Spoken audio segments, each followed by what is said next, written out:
Welcome to Archangel Revelations and Prophecies 444. I am Gad, your host. A viewer did request past life information based on her natal chart, birth natal chart, which you're looking at. We also going to do karmic astrology, and also there's many different. Most of us have lived many different past lives, so I'm going to show you the other ways you can find your past lives too. It's not just your birth date or time of birth and things like that. There's other things on your chart as well. So we're going to look at all of those. So for the person who requested this reading, some of this she may have read herself because I'm following up. I'm still going to go over it, but I'm still going to be giving new information. So don't just assume all of this is the same information, because we're going to start off with karmic astrology as well. I'll explain what that is, because like I said, I deal with thousands of people with these charts, and it's a lot of this is something that does work. I know it works in my life. This is something that works in your life, but it's just human nature, because this is spiritual. This has to do with the universe. This is your real purpose. But what happens is we're all in the matrix, so you get all caught up on career and then other people and stuff like that. So it's easy to turn away from this. But this is something that when you stay with it and grow, you're going to see the results of it. But most people, they just, like I said, they see it as bubblegum astrology. They jump into it and then they kind of move on and they leave it alone. Or they try something. Maybe they think they have a twin flame, and that's supposed to have problems. Everybody thinks it's supposed to be fiery, passionate love, but it's not. That could take a while. There are some twin flames that have that type of love, but most of them go through, just like anybody else, problems, separation. So they see that and they run again. And then some people have a lot of stuff on their chart, like karmic and stuff, a lot of stuff on their chart that they have to address. Some of these people have went through abuse and everything, but they have a lot of stuff on their chart, whether the present life or past life, and they don't want to deal with it. So they run again. But the bottom line is, you can't run, because this is something that's on your chart. It's you. And the more you run away from it, the more the universe is going to put you in situations where you have to face it. So this is why I keep telling individuals to do it the right way. Get your birth natal chart, find out what's going on with it, and start to bring your life, your mind, and things in harmony with why you're really here. The matrix is designed to send you to hell. A lot of people don't believe that, but even you could go to Dark Star Astrology. Dark Star Astrology, this woman just did a beautiful transit chart analysis of the abortion law. And if you knew what was going on up in space when they made that law, and I don't know if you guys know who Jacob Israel is, but he was talking about Jupiter and Venus, and he was saying how that represents Jesus Christ. Well, at the exact moment they were passing that abortion law, you saw Jupiter and Venus, which represents Jesus Christ and Mary, opposing with something that meant Satan and stuff like that. And then later on, it went right into the descendant and went right into hell. So you keep on thinking you can do what you want, but God gonna get you. And you don't have to believe it, but it's still gonna happen. So I've been doing this for decades, and I know what it is. So that's why my purpose is to tell the truth and keep warning people, keep exhorting people, try to get back to where you're supposed to be, and stop thinking, stop doing what the Matrix tells you can do. The devil always offers freedom and independence from do it your own way, and that way is death, the Bible says. The ways of a man are upright in his own eyes, but the end is death. And he's talking about hell. Not just dying, talking about hell. So, not to scare anybody, but to wake people up. This is serious. You also should be trying to learn about prophecy. 2019 is a big year. This is why you're having all these super full moons right after a blood moon. 2019 started off with a blood moon, super full moons, and guess what? They're all in 0 degrees. Never before in the history of this planet has that happened. That you have all these full moons each month back to back, all in 0 degrees. Not a time to be putting other things ahead of your spirituality, your birth natal charts, your purpose in life, and why you're here. Having said that, let's begin. Again, first we're going to look at the karmic astrology of this person's birth natal chart. Now, the writer is saying karma is believed to be related to cause and effect. Karmic astrology is that branch of astrology that tells you about your present life karma.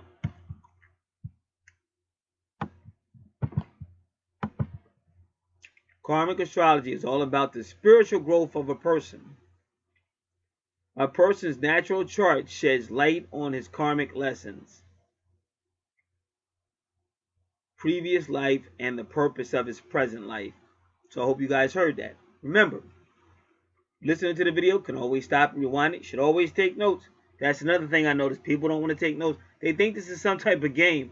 Like, it's not going to be a game when you start to see, like, stay in the news. That's why I said a lot of you guys may be not in the prophecy of what's going on. But there's tons of missiles pointed at this country right now. You don't understand the time you're in. This is all big. You don't know that they knew it was going to be 3 world wars a long time ago. I can show you documents from the early 1900s where they told you exactly what they were going to do, and all that. I can show you documents. Let me tell you, Ellen G. White knew that there would be towers bombed in New York, and when she wrote that information in the 1800s, there were no towers in New York, but she wrote it, and she wrote it on page 911. These are all facts. So you're dealing with people that know what's going on, know what they're doing, and they're going that way.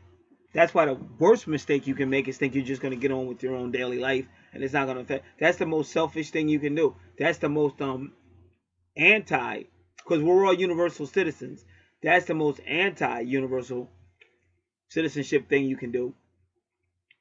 And it's also anti-spiritual. It's a world of all this stuff going on. And what's going to happen is the universe is going to force you to see what's going on. Because like I said, it's all kind of stuff going on day and day. And people acting like it doesn't matter to them. But it will matter to them for that reason.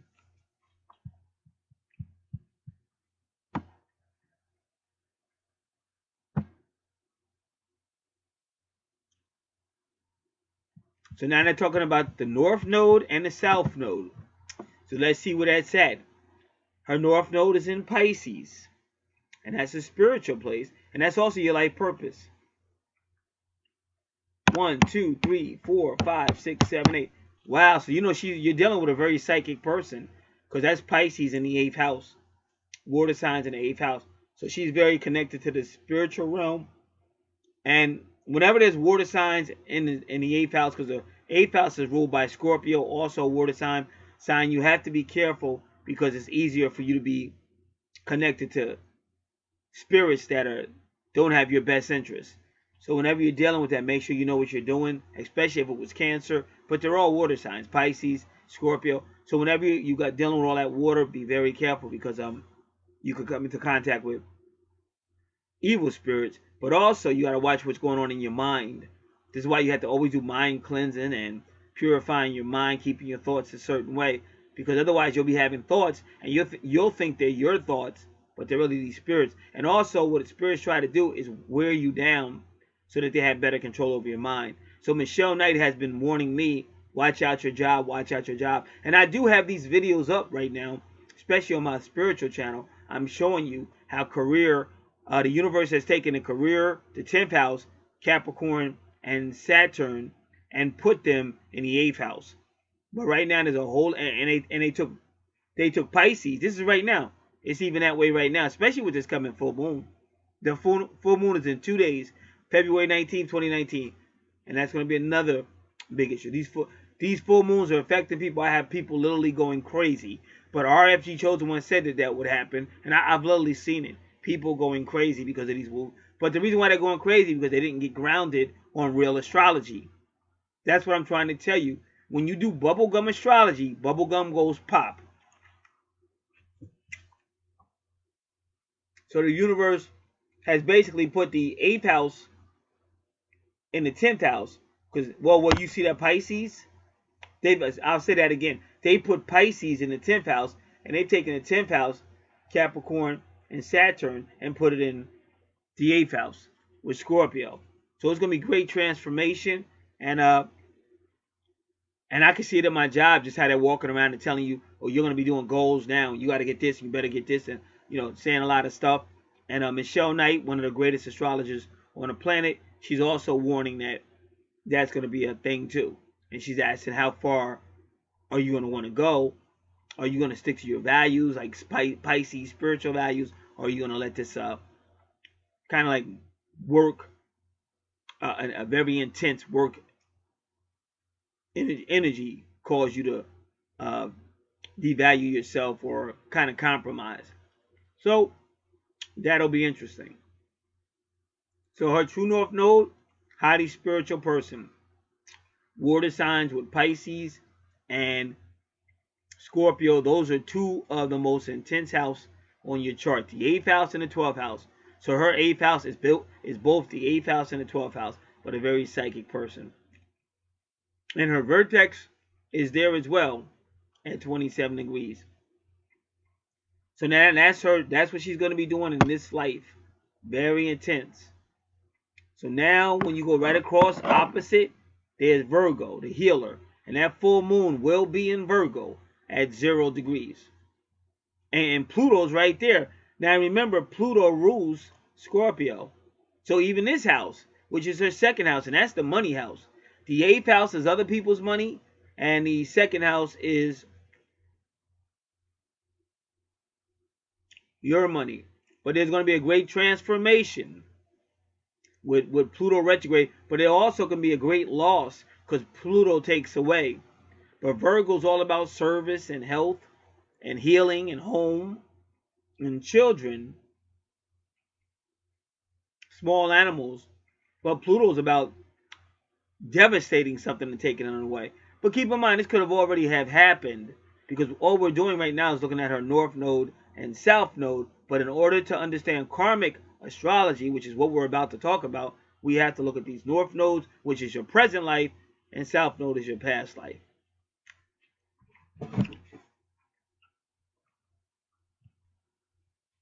And then, as we speak, I'm sending her the free report. I'm sure she probably saw this a long time ago. But see, when you see people with 8th house and 12th house significance, they need to read those reports to know what's really in those houses, because this will be affecting their lives. This is what I mean about it's not bubblegum astrology. Because like I said, people will get a reading and they'll look at it or whatever, and then they'll get distracted or whatever, or they'll think they're going to go on. You're not going to go on with your life when you're dealing with Pluto retrograde and Scorpio. These are the most powerful planets and signs on a natal chart. So that's somebody that's going to be seeing impacts. So you have to get ready for it. So well, how can I ever get ready for it? Well, you're darn sure not going to get ready for it when you're thinking you're just going to lead a normal life. It's not a normal chart. This is transformation so that it makes you stronger. And as you transform and get stronger, you can help other people. Like where you run from your twin the first time, as you get stronger, you won't run. That's what I'm trying to tell you. My start with my family was highly violent. To the point now even me and my brother-in-law had some situations recently. But everybody was just here. And I'm, like health-wise, I'm in no position to try to duke it out with anybody. So and I'm older. I don't even want no trouble. So I'm just listening to everybody talk and everything. And the women of my family are drama queens. They like to start stuff. So my older sister was talking some just talking crazy. And now that, everybody's got kids. So now there's kids. They're like younger kids are part of the family now. They've been born into the family. So she's talking all crazy. And I didn't even respond. I was just looking at her laughing. Just stuff she was saying. Just trying to be smart. But I didn't even respond because I didn't have the energy to. And then because I've been doing these charts and learning all this stuff, I realized be thankful. Be thankful for family. Nobody can force you to do anything you don't want to do. So just be thankful for family. and that's it. And as far as family differences, well, that's life. So you don't even have to. You don't have to get. You don't have to get overly upset because of that, because that's life. There's going to be differences. They let you down, you're going to let them down. That's how it is. So you don't really have to get overly upset either way. So therefore, there was no hard feelings and things like that. And you were able to see family and then see them go on their way for this month, and they may be back in the near future. So when you keep working with your natal chart, you begin to get the healing, is what I'm trying to tell you.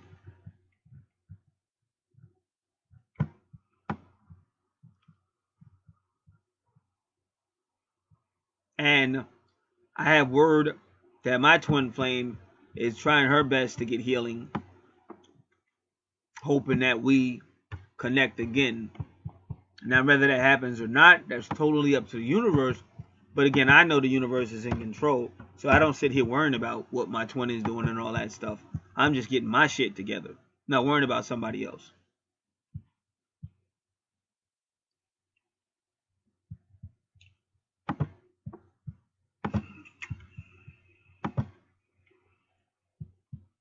Give me one moment.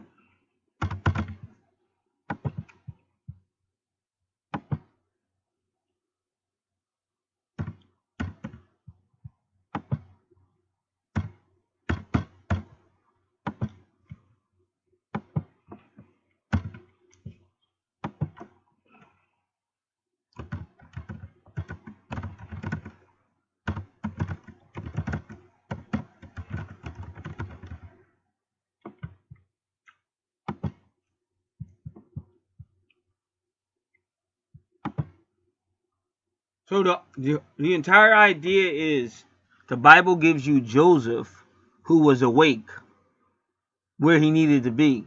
Now the rest of his family, even though God had used some of them in the past, they weren't awake like Joseph was. But because Joseph was awake and stayed awake, he was able to save his entire family from devastation. I'm telling you, devastation is coming to this country. It's just a matter of time. A lot of you guys don't know about the 2019 prophecy. A lot of you guys don't stay caught up with news, what's going on with all this stuff. All these missiles pointed at our country. A lot of you guys don't know about right off the east coast of New Jersey, there's Russian submarines underwater. A lot of you guys don't know that the Russian keep sending their Air Force into Alaska, because that used to be owned by Russia. So they keep sending their Air Force into Alaska to make a point that we want it back. Because when Russia sold it to America, they didn't know that underneath there was oil and all that. So they sold this land. They thought that we don't need it. It's no use. And then once they sold it, all of a sudden, America found out that it was all its oil. And now Russia's always been pissed off about that. So it's a lot of stuff you guys don't know. And when you're running around, like when people say love and light, these are the biggest hypocrites. You say love and light, but you're not worrying about the people that are suffering. Or you're not worrying about the children that are just being brutally killed because the people that brought them into life were very irresponsible and didn't care about nobody but themselves. You don't care about none of that. But you think the universe somehow is going to bless you. It's not going to bless you. It's going to punish you for the selfishness. That's one definition of karma. But karma can also mean an assignment you have. You might have a karmic assignment with a soulmate or a twin soul. A twin soul is your twin flame. A soulmate is anybody in your soul family or soul tribe, but you may have some type of special connection with them.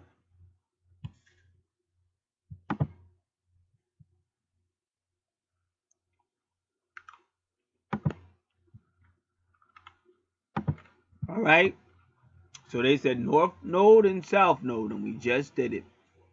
Just took a look at them.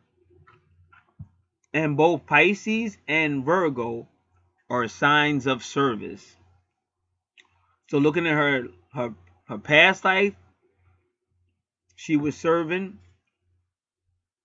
Yeah, so we'll be looking at Pluto retrograde for the past life. Let's look at that because that's on her chart. And I'm looking at the report right now. And I think she's got this report before, but now we're going to look at it a little bit more.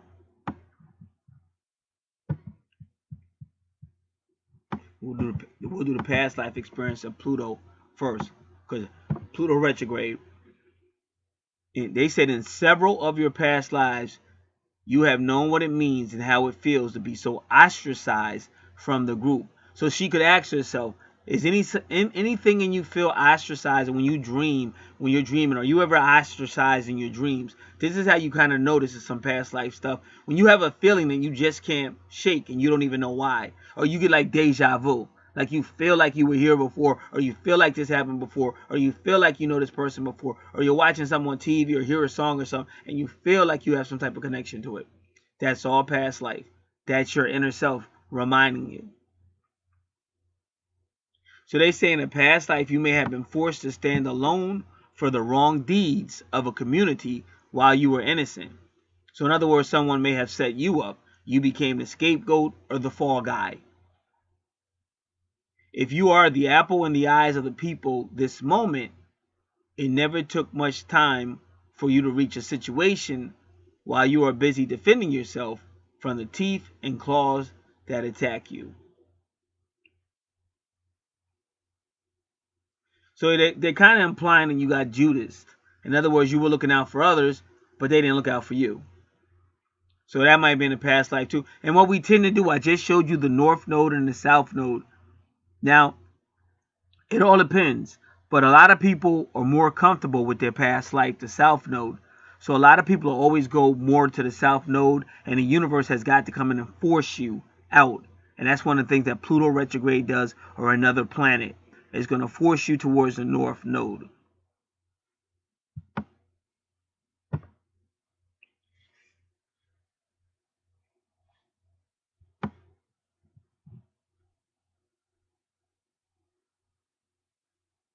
So what I just read was your past life experiences.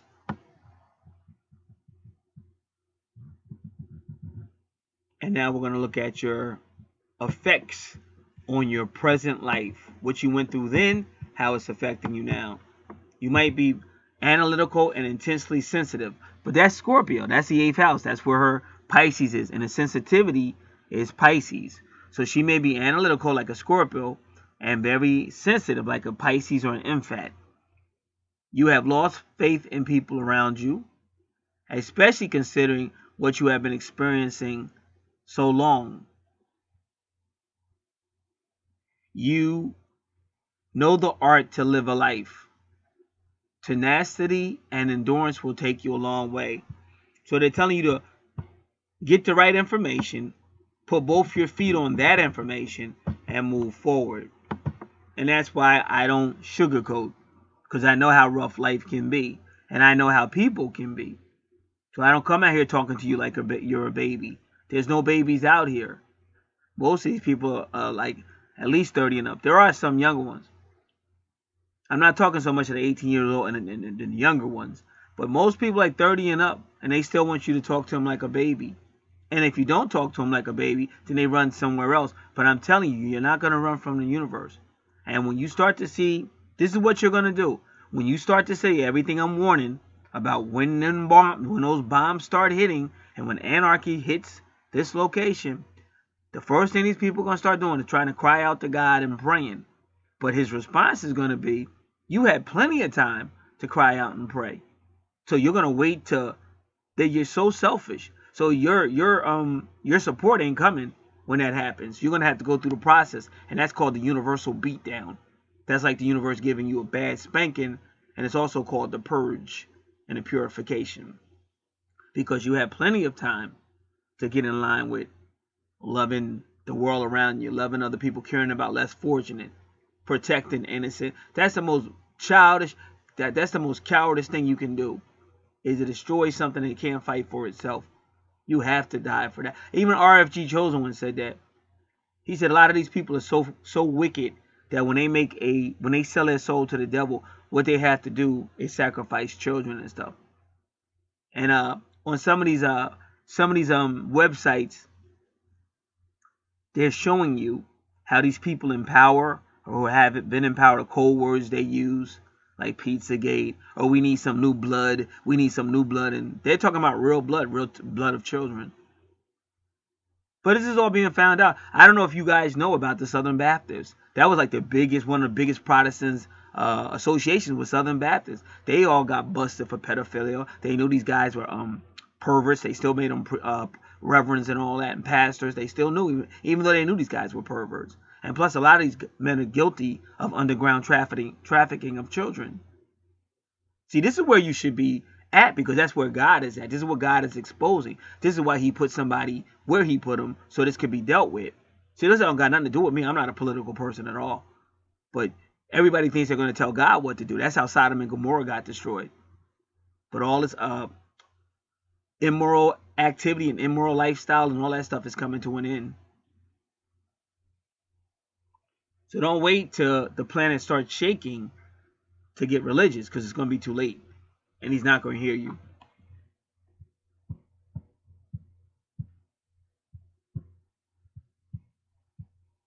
So now we're going to read, it said, effect on the present life.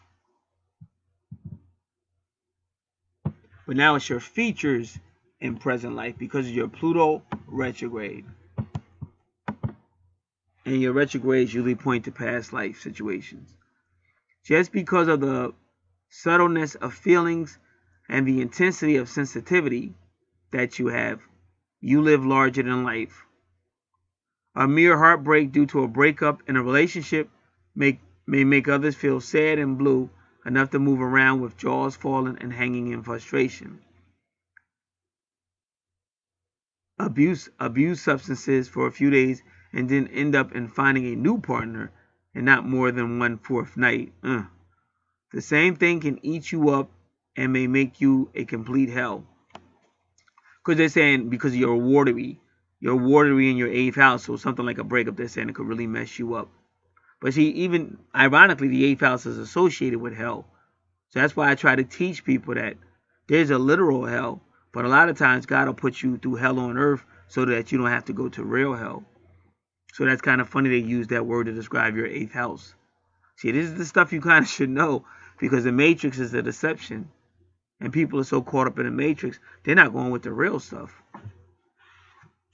But we're getting closer and closer to seeing the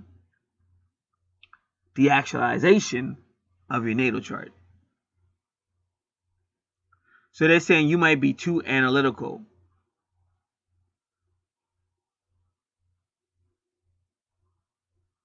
But you still know how to enjoy life, they're saying. And then it says one more thing about your Pluto retrograde. They gave you a suggestion. But they say because you're a Pluto retrograde, you don't have to, because you have a Pluto retrograde, you don't really need suggestions for this particular information that we're talking about right now.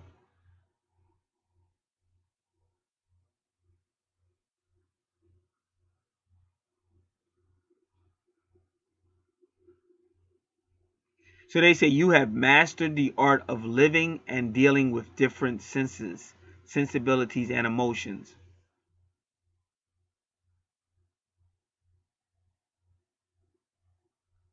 So they say you may still try to trust people even though you know people are treacherous. But one thing about Scorpios, they know a lot of stuff. Like Scorpios, they're like psychic. They're highly well. And I mean, I know she may, like, the first thing that people say is, well, I'm not a Scorpio. Yeah, but that's what they're talking about. Your 8th house is Scorpio energy. Scorpio rules your 8th house. And then you got Pluto and Virgo. And remember, Virgo is all about healing as well. And plus, Pluto and Scorpio heal very well. But I would still tell people you have to be careful of other people, because people can be very treacherous. And when I'm trying to tell everybody, I always tell them, you don't know what people have on you, have on them. Like, if these people have not got deliverance, they probably got spirits on them. That's why when you're around people, they just got to be starting trouble and all that. You're dealing with people that got spirits on them. And you can only get that off through deliverance.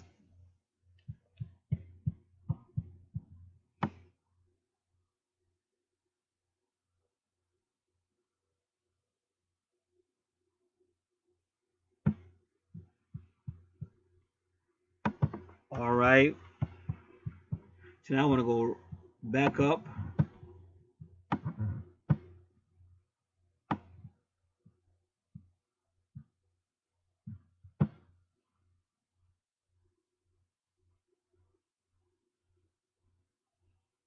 So combination of the north node and the south node form the nodal axle.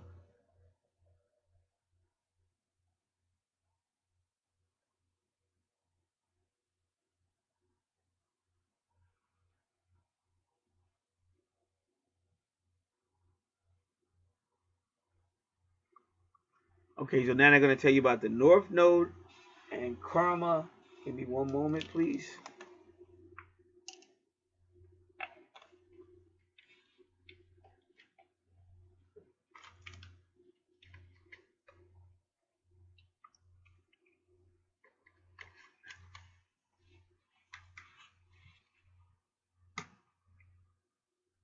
The North Node reflects those kind of experiences, qualities, and characteristic traits that need to be developed within yourself so as to work out karma. And when they say when you are working out your karma, this is also going to help you grow spiritually. And that's why I keep trying to tell people. People try to separate astrology from like the Bible or spirituality. But I'm trying to tell you, it's the same thing. That's why in your final house, the 12th, that's the house really of reckoning and judgment. It's that Pisces. And everybody knows that Pisces represents Jesus or Christianity. So you can separate it if you want to, but you're only deceiving yourself. It's the same thing. There's definitely a judgment day. There's definitely a hell. You can't get past it just because you don't want to believe it, because you want to do whatever you want to, and you don't want to be held accountable. You're going to be burning with that type of endowment. You should be glad, like, people are telling you the truth. You should be glad people are trying to get you to wake up so that you can do whatever you need to do so it doesn't happen.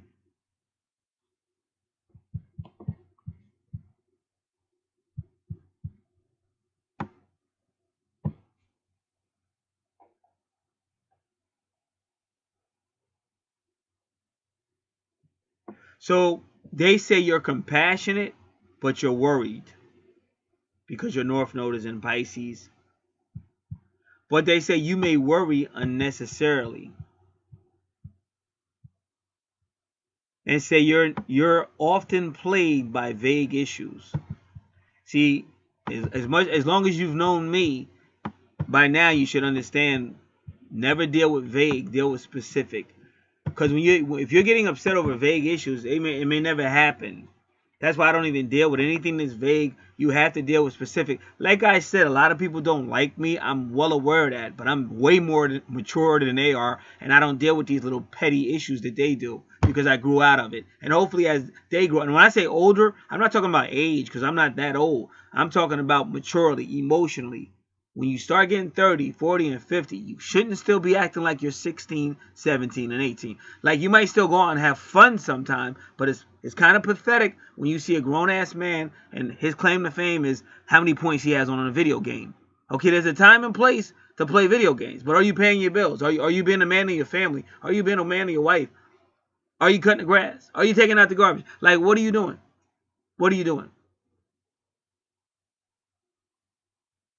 So they say that you may lack faith, self-confidence, and self-esteem. Now that's what they're saying about your North Node. I don't know that to be true. I don't know. But I'm only reading what they say if your North Node is in your 8th house with Pisces. With this position in your natal chart, you need to emphasize on spiritual goals and take up the major responsibility that come your way. And I've always said that about having spiritual goals. Because like people think I'm not aware, but people have to realize I'm always going to be aware. Because even if you were going to a church, your pastor, if he's doing his job, he's getting information about you from God, whether you believe that or not. That's why if you've ever been in a church service and the pastor's preaching and you feel like he's talking about you personally, like, where did he get that information from? Who told him? That's coming from God. So you'll always know things. You'll get ideas or whatever. And that's why sometimes I'll reach out to people at certain times and stuff like that, because I already know. Because what happens is people keep getting caught up in third dimensional. They keep taking this stuff and minimizing it. And then silly stuff in the matrix, they maximize it. But that stuff's going to kill them. That stuff is a distraction. You have to learn how to balance it. Make sure you're spending time with spirit, and then you can do the other stuff as well. But it has to be balanced. So they're telling you to listen more to your instincts. Do not be carried away by flattery and praises. It is your instinct and inner voice that will guide you towards your goals. So they're saying she has to learn how to listen more to her intuition. See, what happens sometimes if you got a card reading, the High Priestess will come out, or Haniel will come out. And that's because she's telling you, you have to listen more to me. You have to listen more to your inner self. They're saying you have to try to be more focused, meaning on your spiritual stuff, trusting and idealistic, and you will surely reach the top. So that's your North Node. Now they're looking at your South Node, which is your past life. So let's do this.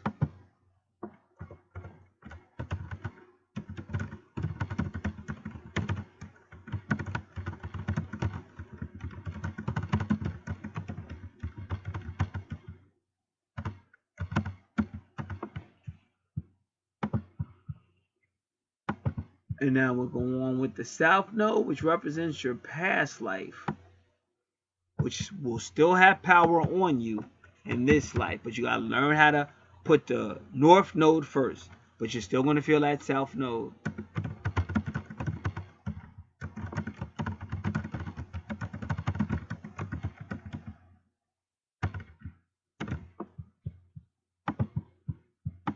The South Node reflects the kind of experiences, qualities, and characteristic traits that are already present in you. Why are they already present in you? Because this is your past life. They are some of your inborn qualities which are naturally overdeveloped in us. Why are they overdeveloped? Because you've had a lifetime to develop them. And they prove to be our prime strength. But that's why they are your prime strength. Because you had a lifetime to develop them. And that's why never forget the power of your South Node. But you can't stay there. So I got a lot of Capricornian, because my Capricorn is in my 8th house. I got a lot of Capricorn in the old soul, the businessman, stuff like that. But you can't stay in the South Node. You got to go over to your North Node. For me, it would be family and Cancer things, feelings and stuff like that.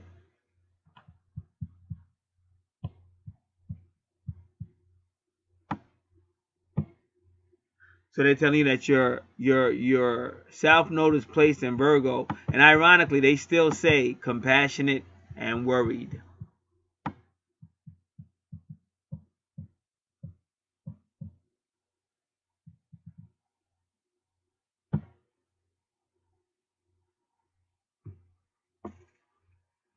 So now they say you still worry unnecessarily and are often plagued by vague issues.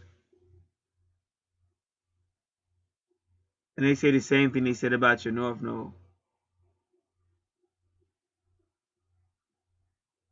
So you need to emphasize on spiritual goals and take up major responsibilities that come your way.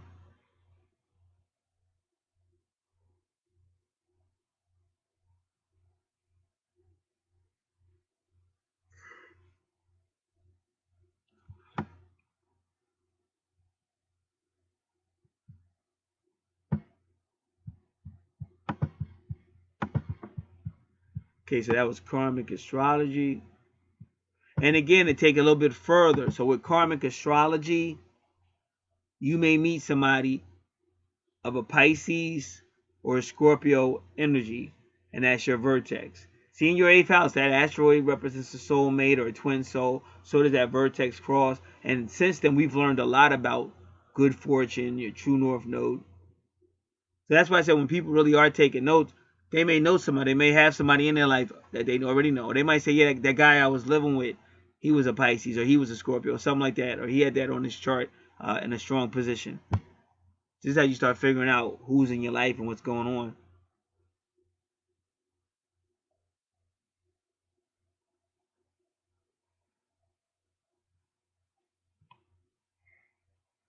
And then the other one is Taurus and Virgo, and they're both earth signs.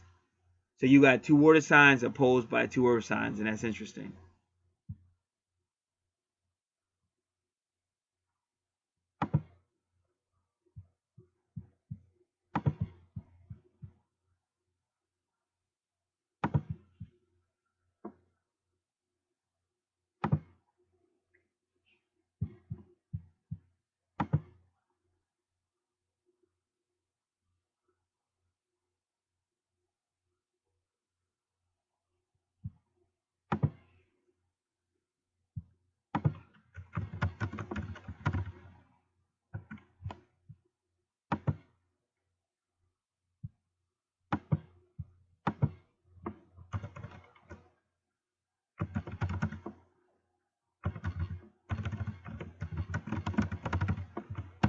All right, somebody just sent the email too.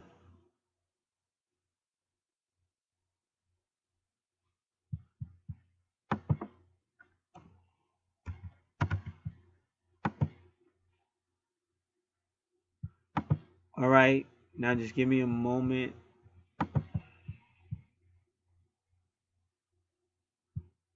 So again, see that Virgo.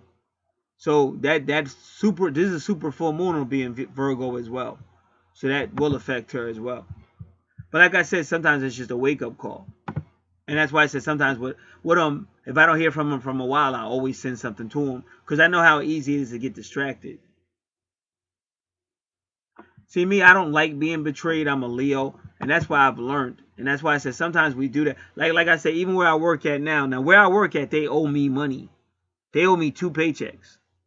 It's a long story why they owe me, but wage and hour has taken them to Superior Court, and they still won't pay me. Same job I work at now. So why the hell would I go out of my way for people like that? But that's what I'm trying to tell you.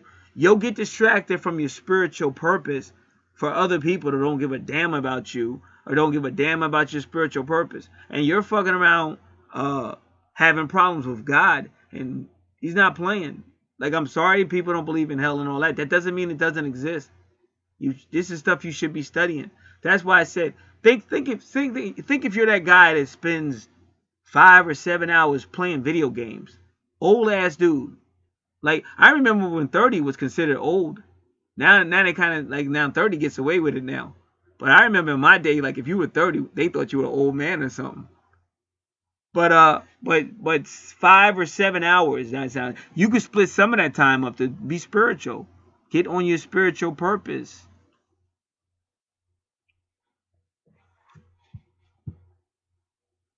So that's my job to do so, even if people don't like it. And then they can get mad or whatever. But when they are burning in hell, they're going to remember the voice and they're going to wish they had listened to it. And I would tell anybody here in this video, spend more time learning prophecy, learning why 2019 is significant, learn why all these full moons are coming back to back in 0 degree. All this stuff is on YouTube. Just like a lot of people go to YouTube to play games and socialize and leave stupid comments and all the stuff they do out here. There's a whole lot of information out here that can help you. All right. So now we're getting back to that South Node.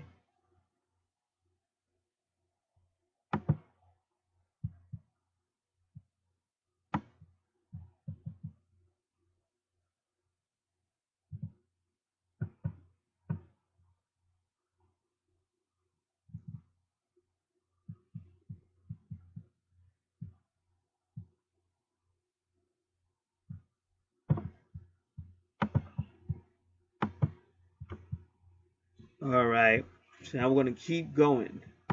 Now, because I know she's read some of this, so I don't want to keep reading what she read. I'm still gonna go over it, but just so I better go over the stuff she hasn't done yet. Do that before, and then I will be reading the rest of these retrogrades. So if you were listening now, if you didn't already know, now you know how your South Node and your Karmic Node also work with your karmic debt or your karmic assignment. But it's all just also your retrogrades. A lot of stuff does. We're gonna go over it.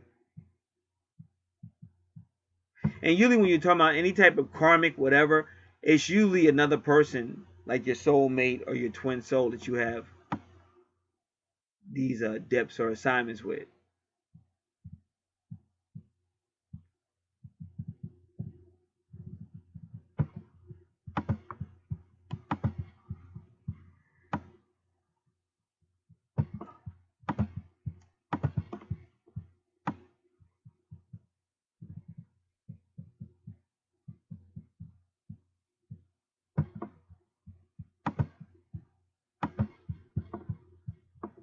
I'm just looking around. I'll be right with y'all.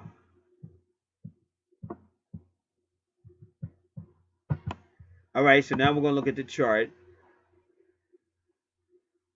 Now, we recently learned that if your ascendant is Leo, like, so that's how everybody sees her, Leo. But also,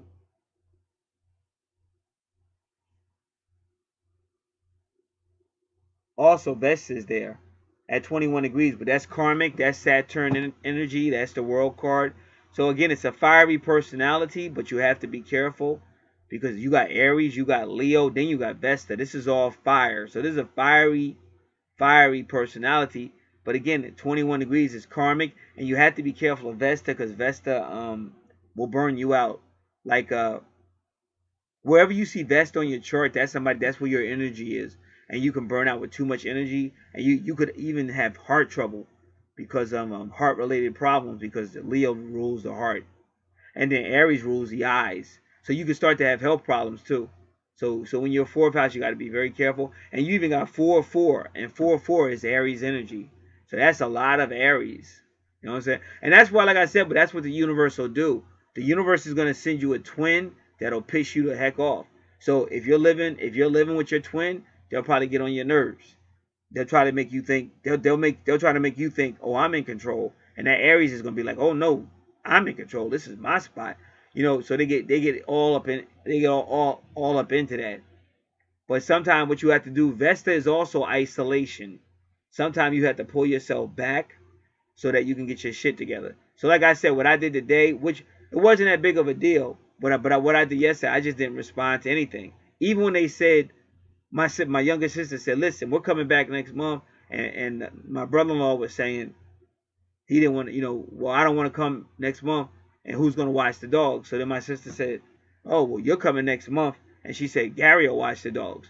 But that's how she is. Now, a younger version of me would have said something back, like, hey, don't just be assuming it. But they threw them dogs on me before, but it wasn't that bad. Those are pretty cool dogs. So it's not like they're wild out of control or nothing. And hopefully they'll be, and I'll be praying about it too, so that they don't come back and be crazy. But it's stuff, like I said, you learn to be more patient with people, and don't overreact so much. But when you're younger, there's that fire. Like what you're seeing right here, all that is fire. That's the person that's gonna overreact, and that's the person that's gonna be, one way or another, she's gonna want to jump on you, either tell you off or whatever. So these are all areas you got to be aware of to be working on. That's the whole purpose of your natal chart and all that. Because like when you're saying, where's my twin? See, I'm going to tell you again, your twin's not really going to come near you if you're all hyper. And I'm talking about myself as well. If you're all hyper and ready to argue or impatient or whatever it is, your twin ain't coming nowhere near you. And even if y'all two come together, y'all going to go into separation because you're not ready. Like my twin, she's the same thing. She's a fire sign. She likes to argue. She want to duke it out. She want to be able to doing all kind of crazy stuff. She's not ready. But now, from what I'm hearing, now she's trying to repent and get her shit together. And when she does, to some degree, the universe will probably bring us together again. Not saying it's going to work out even then, but the universe is going to keep trying to get you guys to let go of all that negative energy. You gotta learn how to get along with people. All right.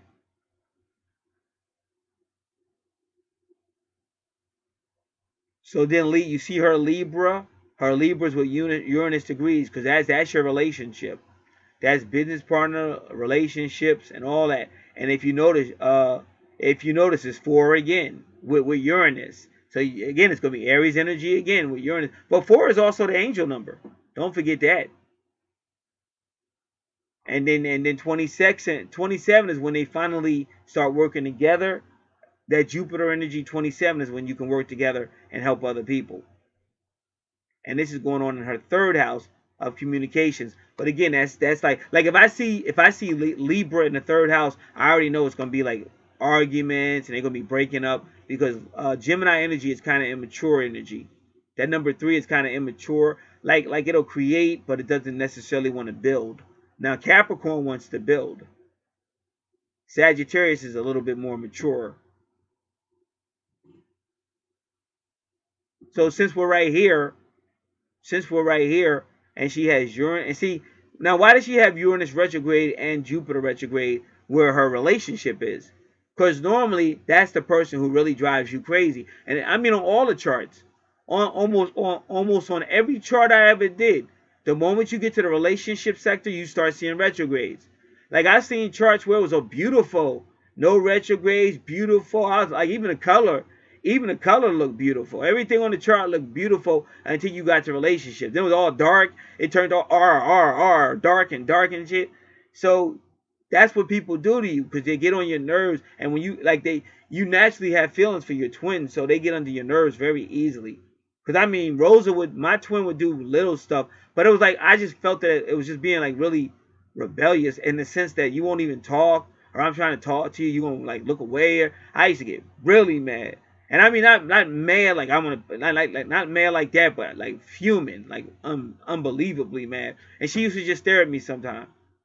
But I was just mad because I just wanted to get past that. I was like, I want to talk. Like I was going out of my way to talk, and then she would just like just do stupid, like just dumb shit she would do just to piss you off and shit. And then I would get like unbelievably mad. And then she would start trying to follow me around the building and shit. And then I would get mad again because like as soon as I try to talk to you, you're going to ignore me. And I'm like, why don't you just leave me alone? You're playing all these games and shit. So that's the stuff that goes on with the twin flame relationships and some soulmate relationships. But now what we're going to do, we're going to find out about Uranus retrograde and Jupiter retrograde. And remember, this full moon that's coming in 2 days, the ascendant is Gemini. So again, that's going to really affect her in relationships. So you know this is going to affect in relationships. And I'm going to tell you again, you are talking to whoever you're going to be in a relationship with. You are talking to your twin or whoever, because you're talking to them through your dreams, your subconscious. And sometimes they do pop up around these moons and stuff like that, or new moons and stuff. So now we already did Pluto retrograde. And remember, Pluto retrograde does indicate that something will be taken away so that you'll move on. Because what people like to do, they like to stay at a certain point. Now that's your south node. You're not supposed to be in your south node anymore. You're supposed to be in your north node. So Pluto may take something away so that you can keep moving. All right, Uranus retrograde. What's that all about?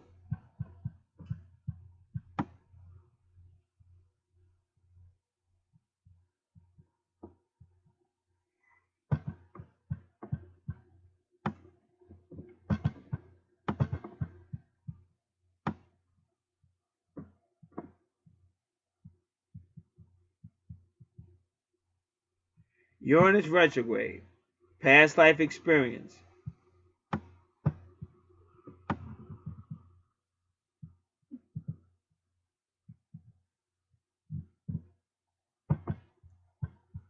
In past lives, you have been rebellious and revolutionary.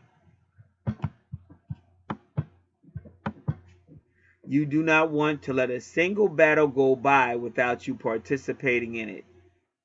Revolutionary attitude might have a cost of a number of softer corners in your heart, which only you were aware of. So they're saying your revolutionary attitude may be the result of a number of softer corners in your heart, which only you are aware of. Now, they gave you a little bit about Uranus retrograde, but there's a little bit more that we do have to look at.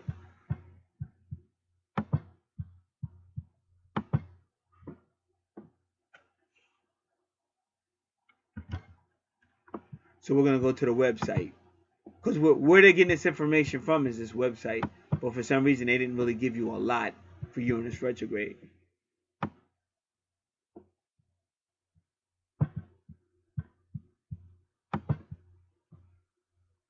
So when you see Uranus retrograde, that means expect the unexpected. Surprises come out of nowhere. Those surprises could even be chaos. Now these surprises can be wonderful or undesirable. Uranus is the oddball of the planet system, the solar system, the zodiac system, and Uranus rules Aquarius, so Aquarius would be considered an oddball also. So it can bring chaos at times. And also, people switch up with Uranus retrograde. If they're normally quiet, they may all of a sudden get real loud and wild. If they're normally loud and wild, they may all of a sudden get quiet. So that's Uranus retrograde.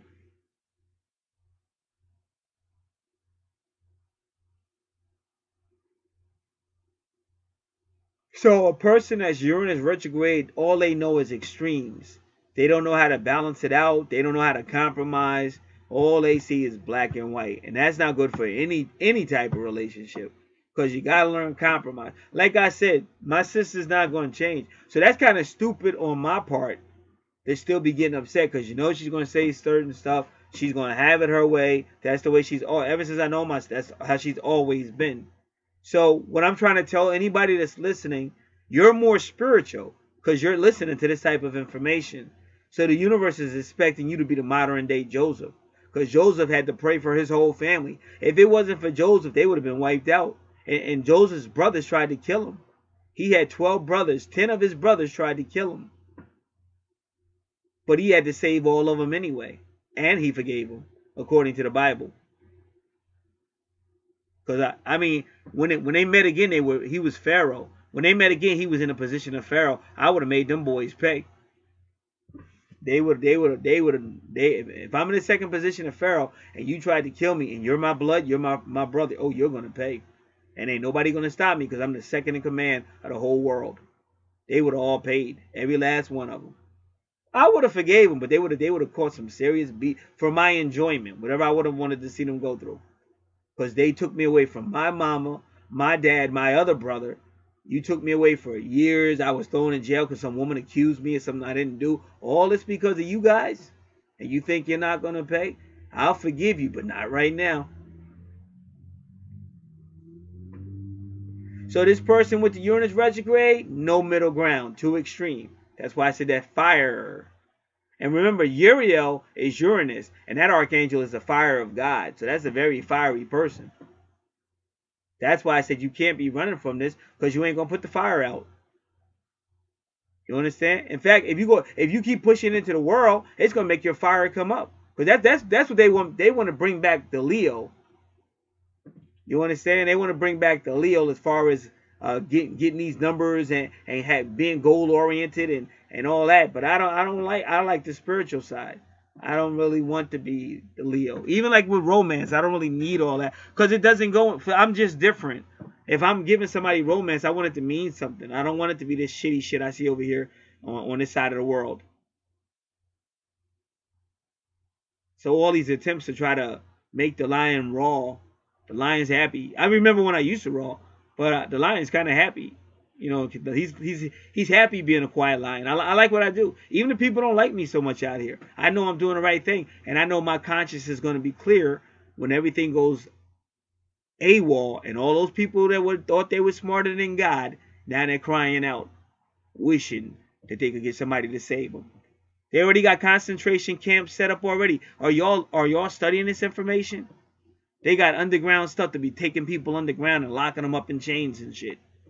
And I know it's true for a fact because I know what they were doing right here. I live in a relatively small township, and I used to watch them people out here working underground, and we would hear booms and didn't know where they were coming from because they're blowing up underground. Like, do y'all ever wonder why do we have all these antennas? Do y'all ever notice what do we have on this planet that requires that many different antennas all around? You guys ever ask about that? If you go to a Husky Bible Believers Husky on YouTube, he did a video where he was telling why are they doing all these antennas, and they were even putting antennas in churches.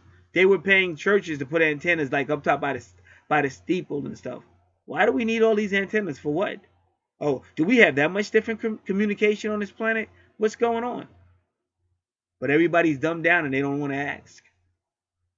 But anyway, in one of your previous lives, they say you were probably a rebel or a revolutionary, and you were always looking for a battle to join or looking for something you thought was unfair. You was always running to dive in and fight for what you thought was fair. And they said that might be good, all well and good, but if it's not really a serious situation, then you have to learn how to let it go, live and let go, because no one person is going to change the whole world. And they said while you're out here fighting all these battles, you're actually destroying facets of your life, because your natal chart is really trying to get you to be more spiritual so that you can enjoy life and help others grow spiritually. So they're saying that you have to learn compromise. If you have a Uranus retrograde on your chart, you have to learn compromise. Give and take, live and let live.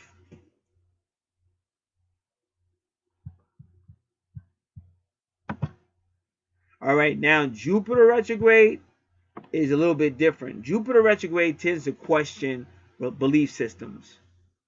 Like if somebody says, "Oh, I'm this version of Christianity," Jupiter wants to know, well, how is that really helping you? Like, are you just believing with blind faith, or how is what you believe really substantial? How is it really helping you? So Jupiter retrograde likes to question religious, any form of belief system, which is good because you see that 27, that means you and your partner will help other people become better thinkers. So that's good. And Jupiter retrograde also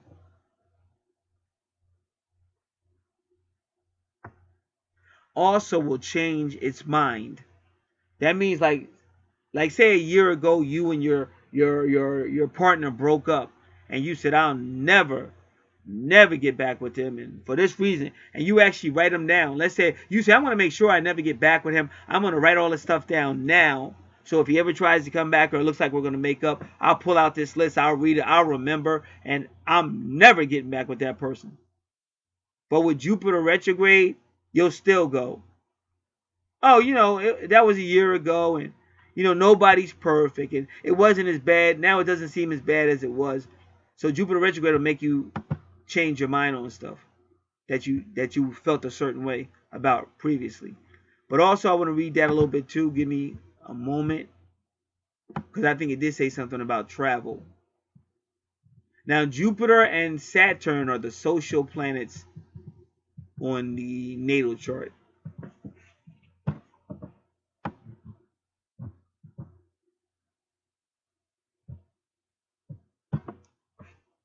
So Jupiter retrograde can be very holistic.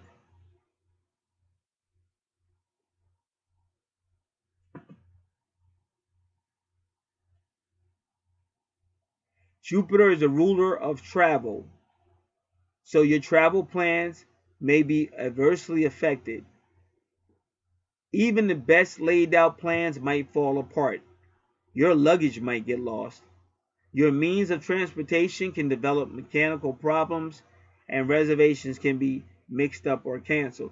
See, this is how the universe works, and it can also be connected to your karma, but that does not mean your karma is the reason why your car broke down. It does not mean your karma is the reason your luggage got lost. It means that Jupiter retrograde is connected to these problems. So Libra is about justice, and see, Jupiter also is about justice, because Jupiter will try to help people.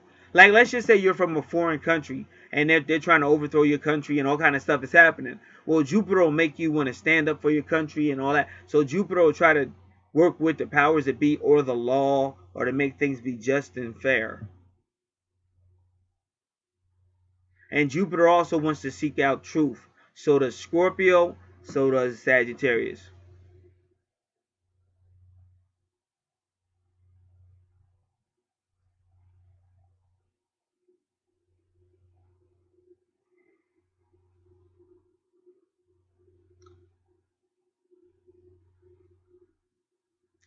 So you're really going to want to change something as far as these areas are concerned. You want people's belief systems to be really functioning. You don't want nobody talking about, oh, I just do it because I believe, and you don't want to hear nothing like that. You want to, well, why do you believe? Well, what's motivating you? And that's not always a bad thing.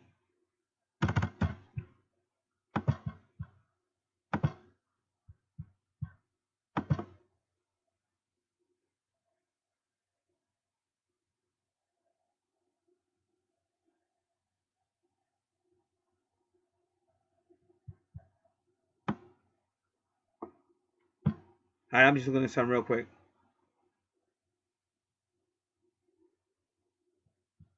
Okay, somebody just sent me a message that says, no one knows the value of innocence and integrity but the person who has lost them. And that's true.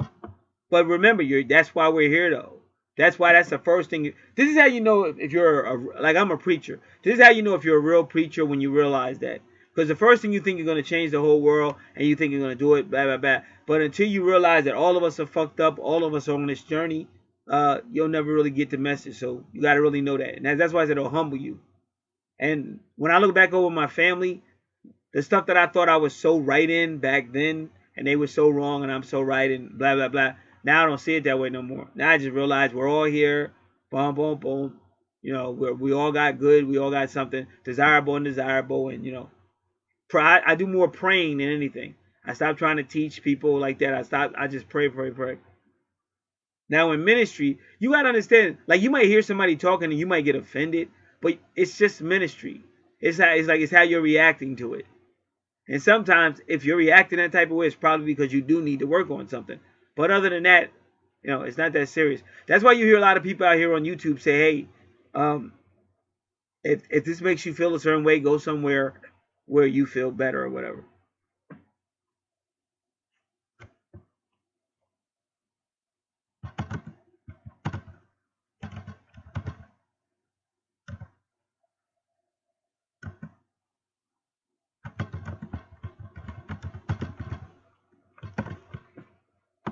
All right. So now I believe that's a Jupiter retrograde. So now you can learn that not only will she be fighting for the rights and protection of other people, but she may have a relationship situation where she wants out of it, but there may come a time when she returns to it. Or vice versa. Somebody might put her out of a relationship and then come back to it.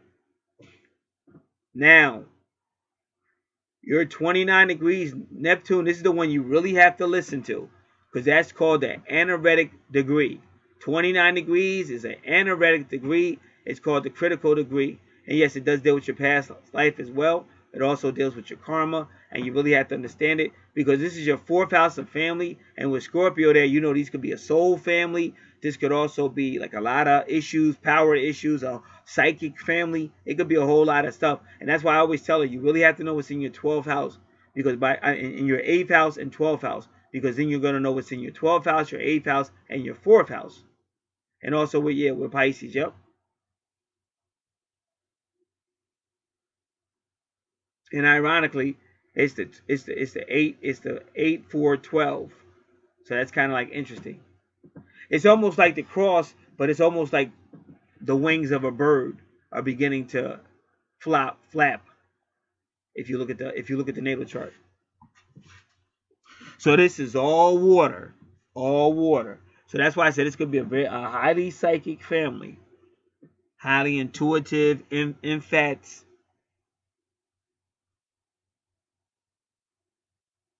Oh, all right. Well, I'm still going to read what this guy said about Uranus retrograde. Let's go over this really quick. So the effects of Uranus on your present life. They say you are still the rebel. You are still the rebel.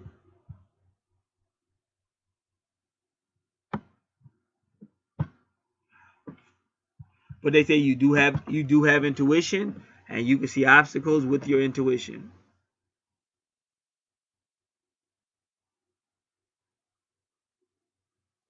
Nobody knows better than you. And they say you've learned to have a few backup steps for the longer run.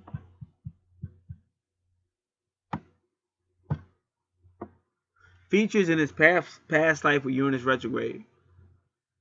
They just keep calling you like a revolutionary or somebody who's like ready to fight.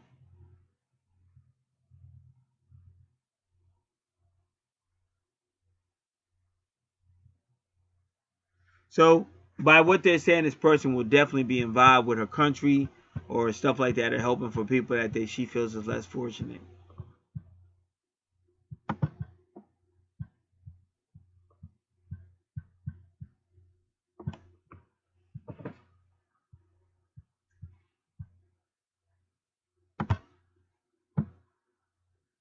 Suggestions.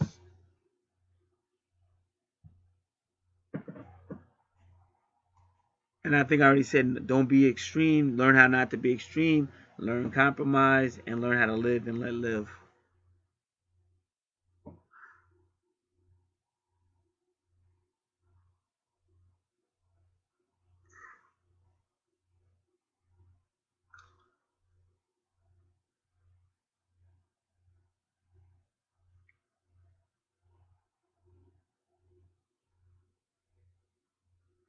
All right.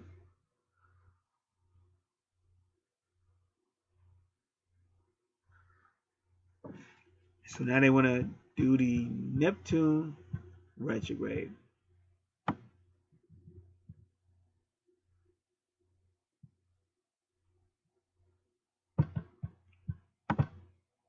That's in the family.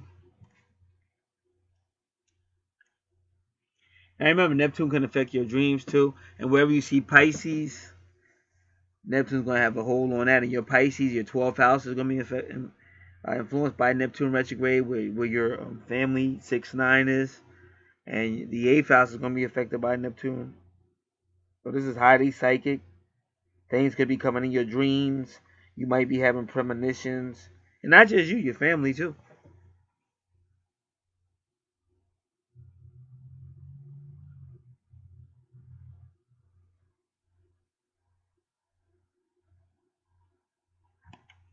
Scorpio, Neptune. But you just have to be careful, because when you got Neptune retrograde and Scorpio, this person going to be dealing with drug addiction. Them and anybody in that 4th house family who drug addiction, escapism, always living in the fantasy world, drugs, alcohol.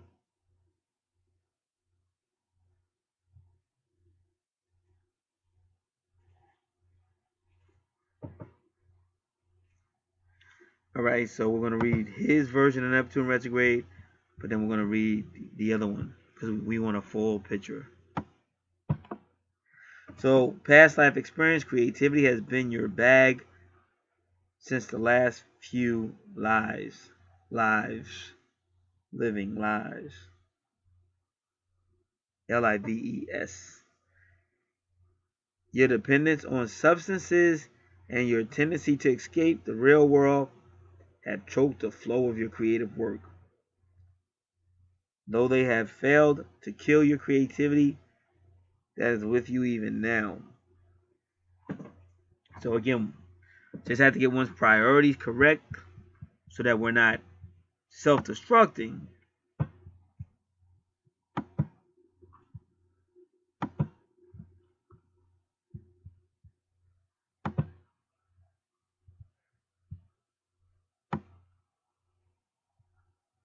Like I said, give me a moment. I just have to find Neptune now. We'll be right there. So with a Neptune retrograde, logic will fall to the wayside. But when you're dealing with all the psychic energy, that's a good thing, because the psychic world wants you to trust spirit and intuition. And that's why I said that's where it gets difficult, because you might know women and you might just get mad at them because like, oh, they're not logical. They just be doing strange shit. They get on my nerves, but they may have psychic abilities that's out of the world, like healing and stuff like that. So that's why I say God knew what he was doing, but it is frustrating Because you got the Bible, and then you got all this thou shalt not, and all this stuff that's kind of like really judgmental. And so you think you're doing the right thing by obeying it, but then you go out into the real world and you find out that you're not. And at some point, God will show up and be like, mellow out. Like, man, what do you mean mellow out? I'm doing what you told me to do. And then, so it's like a journey and a battle at the same time. But the main thing you want to do is teach the truth. But you got to know it, and you got to teach it. But wherever you're at, because everybody didn't study like I did. But wherever you're at, you want to teach it in such a way that a person will be fortified if they're listening to you. You don't want to just teach a bunch of BS, because what's going to happen? That person's going to try to apply it, and it's going to blow up in their face, and they could be messed up. Like all these people that believe, oh, trust your priest. You should always obey your priest because he speaks for God. And so you got little boys where the priest say, oh, come, and he just go. He don't know what's going to happen. So that's why you can't trust that garbage. And this is why Jupiter retrograde will tear it down. Jupiter retrograde will say that's a bunch of garbage and attack it to tear it down. So that's why I say you have to preach the truth, even if it's going to annoy or piss some people off. But hopefully in doing so, you'll protect people and all that kind of stuff. Like if somebody did that before, all those boys wouldn't have gotten molested and stuff. So when logic falls down, intuition could be a good thing. But sometimes you do have to rely on logic. It all depends on what's going on. So Neptune retrograde is people who are interested in esoteric or intuition, esoteric matters, dreams, and psychic abilities. And these type of people are even trying to understand themselves.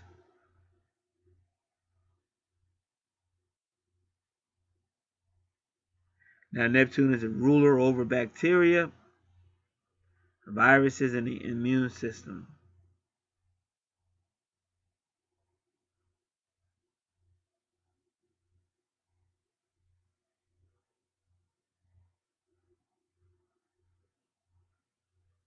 All right. And it can also be, you start getting communication through these areas. And that's why I tell you have to be careful with all that watery and then messing with Scorpio.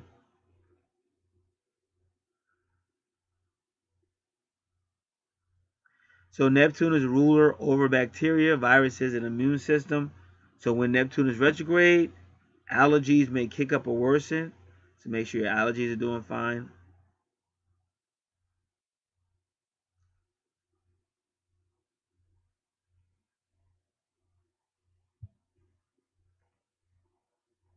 And you may have an oversensitive immune system. So this could be health issues as well with that Neptune retrograde.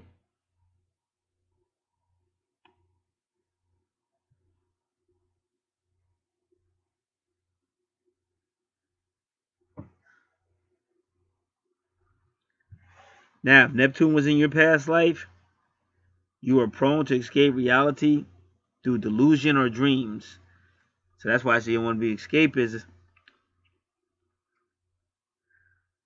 And you keep everything to yourself for the most part, especially when you're dealing with Scorpio, because Scorpio does the same thing. So this would be a really secretive person. And what I be telling people, like, you got to really realize that, like, if you're ever in a relationship, you got to be careful, because if you're that secretive, of course the person's gonna feel a certain way. Because generally, if you really got feelings for somebody, you're gonna want to know them. That's just normal. So if you're dealing with somebody that's gonna be withholding information, you feel like, damn, you're not really committed. Or damn, what did you actually do that you're so secretive? And that's just how you feel. Not that they did anything, and they just might be secretive people. But that's how you're gonna feel. Like, well, damn, we never talk about, very secretive. So,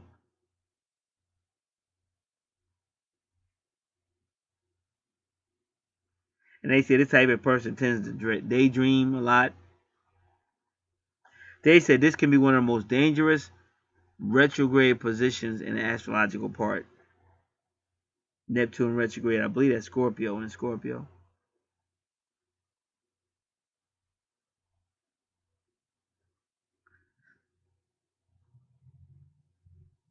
So this type of person may become inhibited. They might not even try to reach out for their dreams.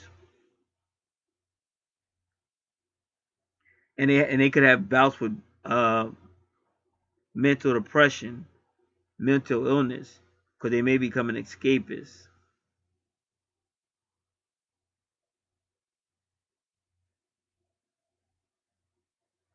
Now, why are they like this? Well, maybe in past lifetime they had dreams, but their dreams were laughed at or forbidden. Or they may have been forced to give up their lifetime-long dream in exchange for other responsibilities. That's like somebody telling you, forget about that. We need you home. You need to be here cleaning. You need to be here watching your brothers and sisters or whatever. So this person never got to fulfill their dream. So they're like that.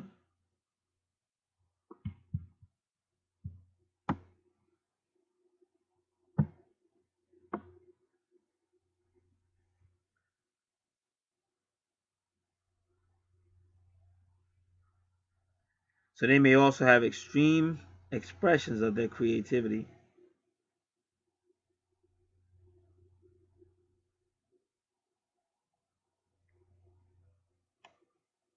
So this person has got to learn how to deal with challenges, not just run. And that's what I was saying about, you get that a lot out on YouTube, because people just go, oh, I'm just gonna go where I feel good. I don't want to hear that guy. I don't like his tone, and I'm just gonna go somewhere that makes me feel good. But if you're not getting the right information, like I said, that's bubblegum astrology, and it's gonna blow up. So you got to be able to go through stuff. And they say if you have abused drugs, alcohol, or whatever, they say try to seek out the correct help for that.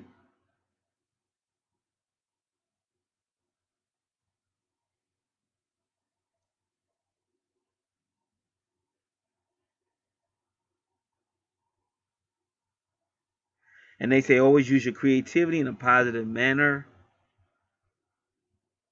Learn to control it and don't let it uncontrol you. And then when you better yourself, you can help to better other people. All right, but then we'll still go back now, Neptune retrograde, to this area. So they say the effects of a Neptune retrograde on your chart: you have taken obstacles for granted. You have lost the will to fight. You have a sense of logic to identify the needful. You have the rationality to judge the right. You just need the capacity to act according to what you think to be just. Neptune retrograde features in your past life. You have the habit of feeling guilty inside. You blame yourself whenever something or the other goes wrong. You are so extremely sensitive and know the art of sensing as well as suppressing your sensitivity. You are endowed with creative power.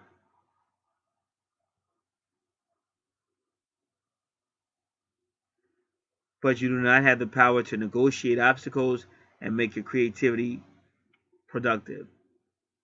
You may get influenced by substances.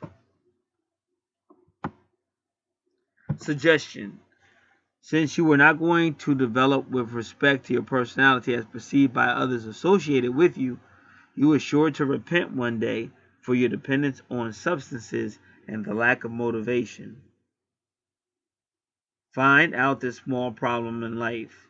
Start solving them one by one, keeping your creativity in flow.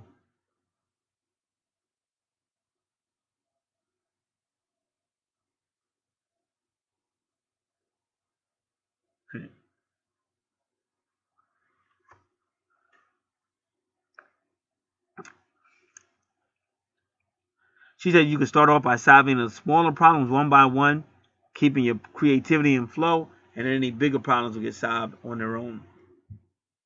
But don't escape it. So they said, look, so that was like a recurring. I'm not saying this is true, but that was a recurring thing on this read. Like, don't escape it. If you see something, instead of escaping and making up excuses, try to deal with it, even if you do it little by little. And that is the correct way to do it, because, like I said, I see that a lot. It's just that people don't realize how this really works. But it's just like the Garden of Eden. You got God who came with the standards. He said, this is how it's going to be. This is how I expect to be done. But then you had the devil that came and said, oh, man, forget all that. Listen, he just don't want y'all to have no fun. He don't want y'all to be like him. Ain't nothing wrong with that tree. Go ahead and eat it. And boom, boom, boom. You can be just like God. No one good and evil. You don't need nobody to tell you. Blah, blah, blah. And so that's how it started. Started with Eve saying, yeah, I think the devil's telling the truth. And then Adam was like, I really don't care. But whatever Eve do, I'm going to do.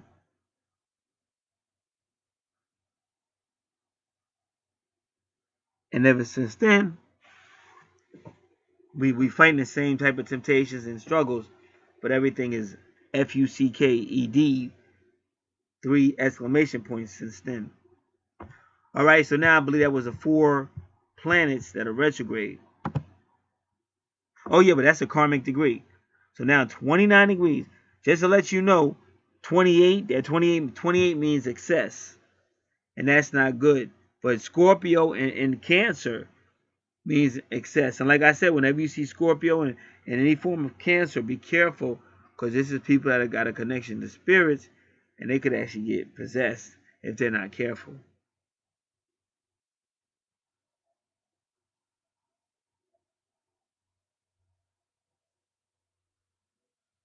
All right. So now let us keep going. Sagittarius, looking like in the 5th house. Again, that's the psychic person. And that means they're also tapped into the universe around us as well. Like they're tapped into the entire consciousness. Like you have artists that come out and their music resonates with like all these people. But that's because they got a placement like that. They're tapped into the universe around them.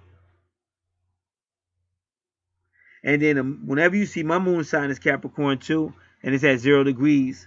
Hers is at 0 degrees. Let me see what sign mine is at. Because see, that's an old soul. And that also deals with past life and stuff like that.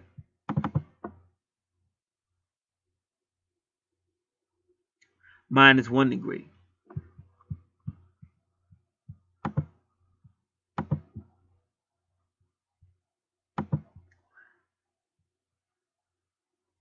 And that's in 1, 2, 3, 4, 5, 6, 6 house with Virgo. So they made sure they kept you earthy. So yeah, it's really going to affect you.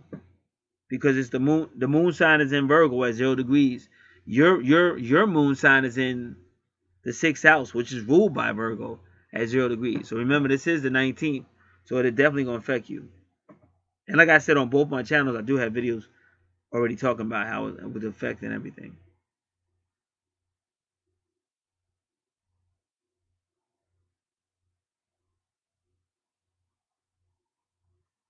All right.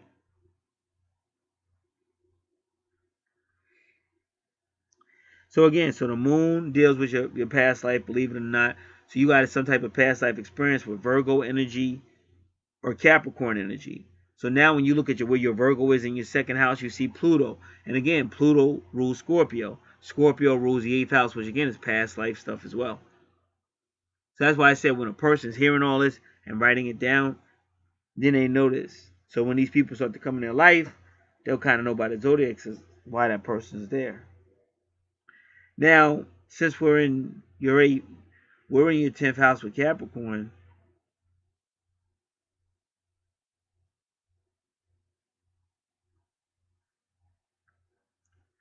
then you want to go to your 10th house, because Capricorn rules your 10th house. 1, 2, 3, 4, 5, 6, 7, 8, 9, 10. And then you got Taurus, medium Coeli, and then 9 degrees is Virgo, because that's Virgo energy. 13 degrees is Pluto energy. And then 14 degrees is Temperance or Sagittarius energy, but it's also the gateway to hell or the angel card. So that's why I be telling you, whether you believe it or not, your employer is connected to like Saturn and Satan and they, because 14 is the gates to hell.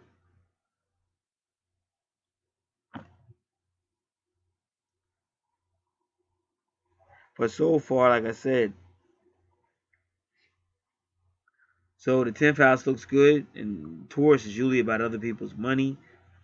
So this person may have even gotten a job dealing with other people's money.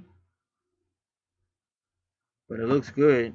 It's just that Saturn is going to make sure everything is standardized so that nobody gets robbed.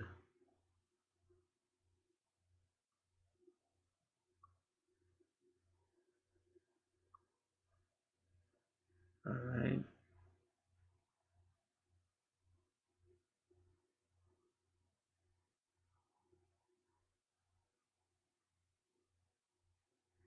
All right.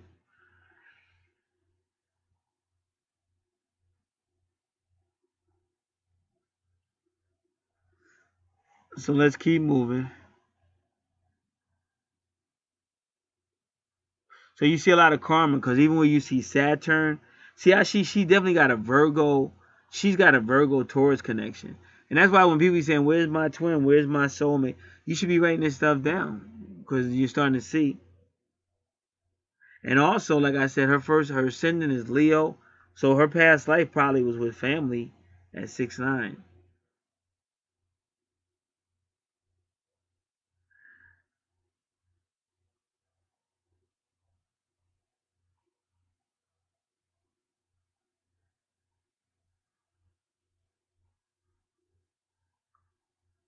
All right.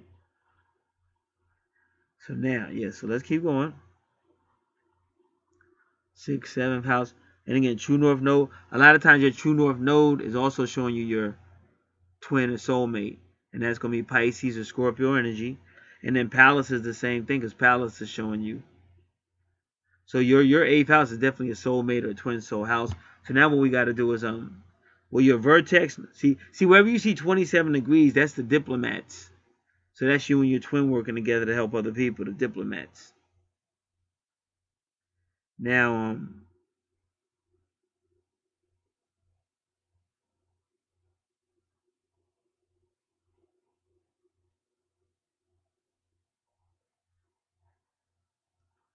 all right.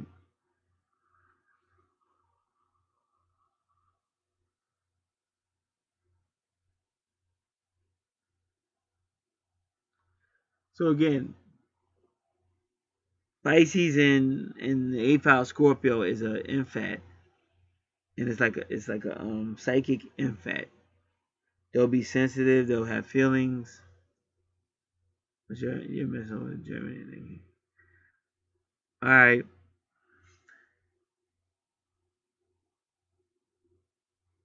You know, seven is a spiritual number. 3 can be considered a spiritual number. 11 is like a master teacher number, and goes down to 2, which can be the couple or 2 people. Because Palace is a lot of people say Palace is not a soulmate.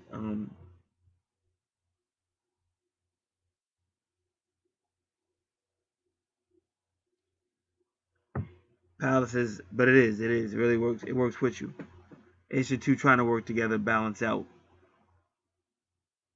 So let's do part of fortune first, because that also deals with karmic and past life stuff.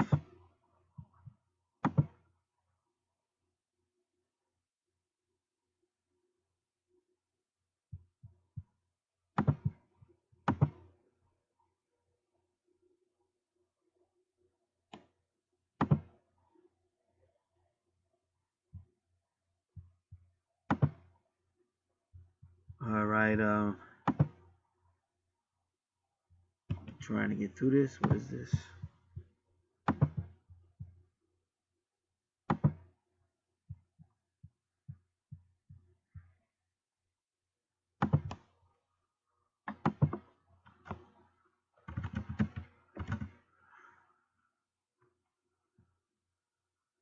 Part of fortune. Let me see.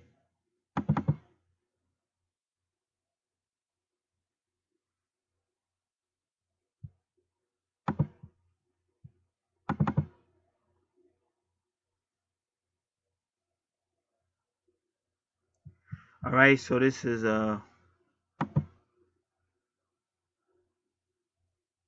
eighth house, part of fortune.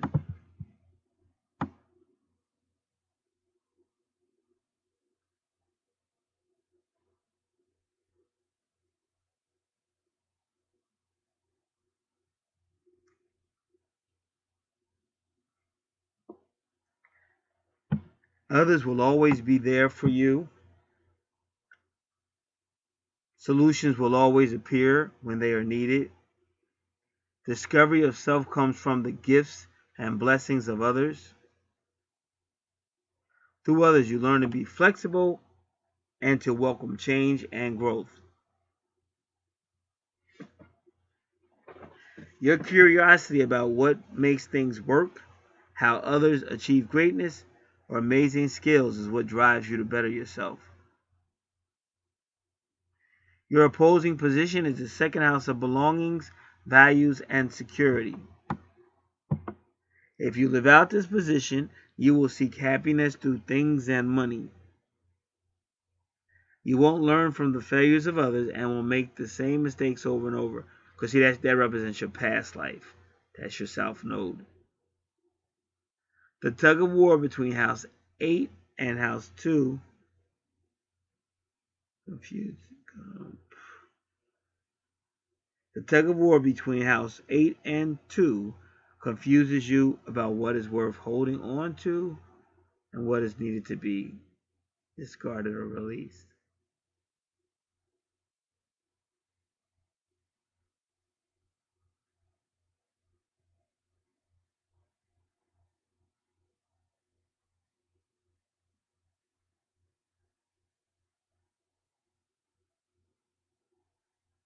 All right.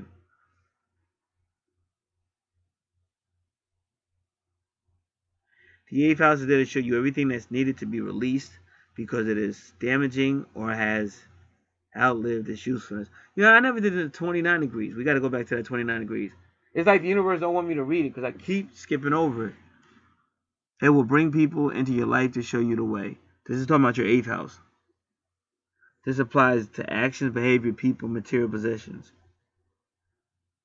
If you don't heed the call of the eighth house, which is your life purpose, your life will be one of constantly collecting, acquiring, and being fearful of loss.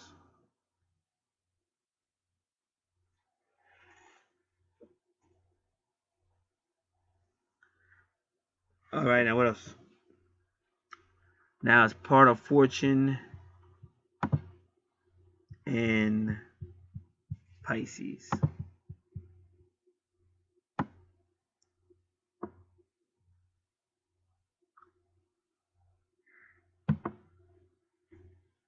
Pisces is about openness, universality, and the flow of energy that unites us all. Pisces seeks escape the tracks.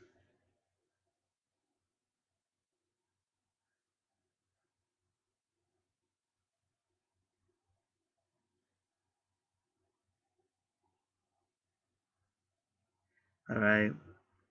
Let me read that again. Pisces, point of fortune is about oneness, universality, and the flow of energy that unites us all. Pisces seeks to escape the traps and ruts of mundane living and experience the music of the spheres.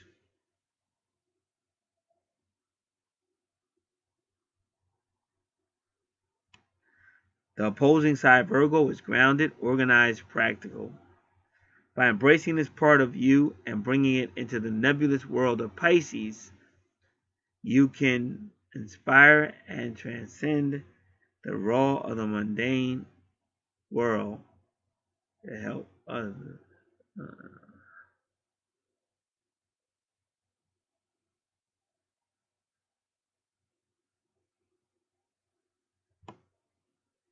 All right. So by embracing the Virgo energy from the second house and working it with the Pisces energy in the eighth house,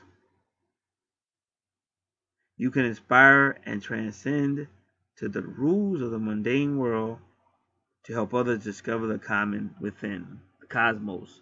within.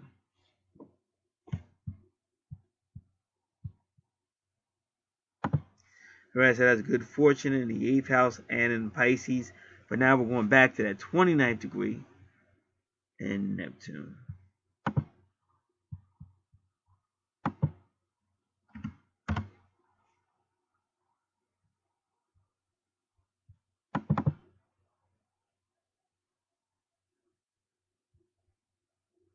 Right now, when you see the 29 degrees,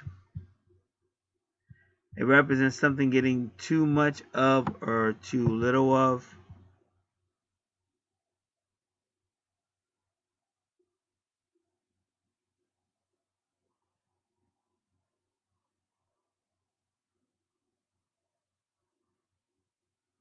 Alright.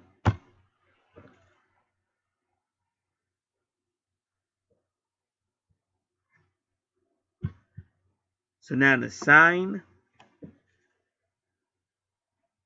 of this occupation, which I believe is Scorpio, because I'm not looking at the browser right yet.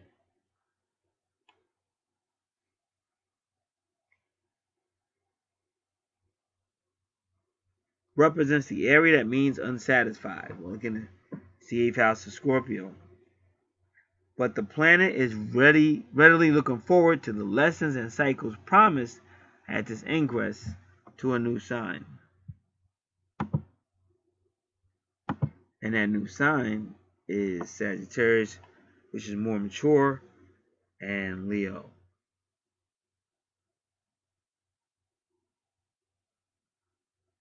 He just wants some fun to let off steam from.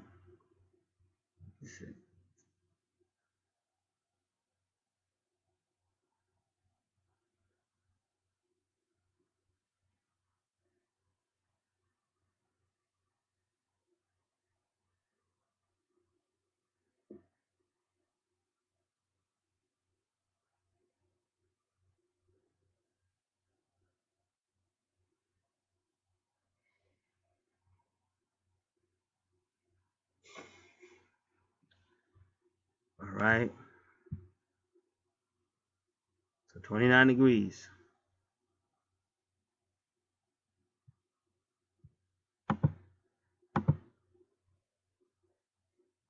And like I said, it's karmic significance. It's an anaretic degree, and some people do call it the karmic degree. And this definitely works, especially with your soulmate or your twin. So you got 29 degrees, Scorpio, right?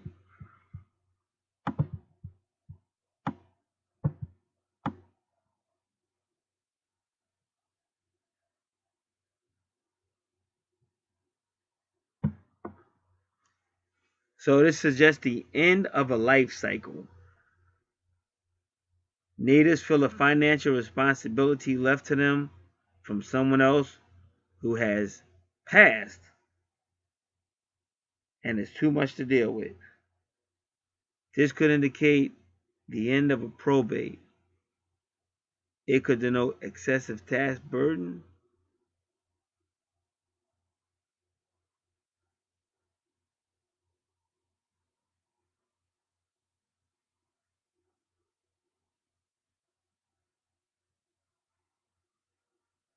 All right. This could also denote excessive tax burden or inheritance issues. Unfortunately, a death may be experienced at this degree placement.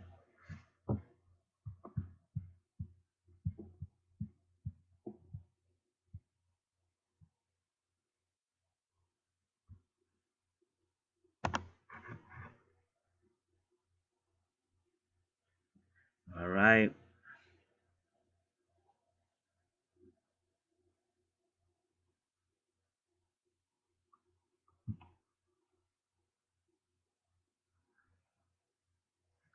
So let's see what else is saying.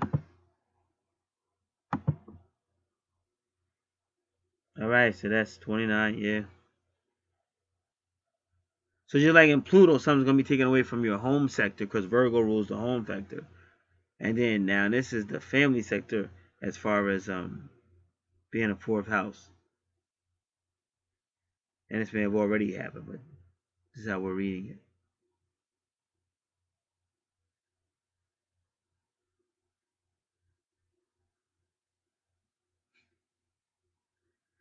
All right. So now let's continue. Now I think we gotta do Palace. We didn't do Palace yet. Back in the 8th house.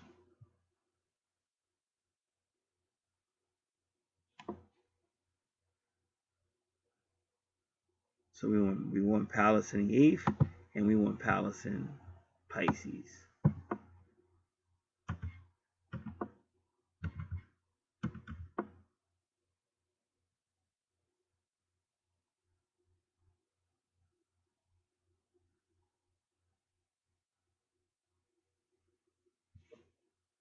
All right.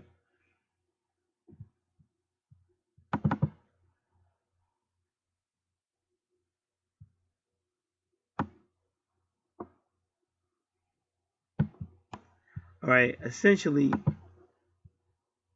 she might find a soulmate or a twin soul with either Pisces or Scorpio energy.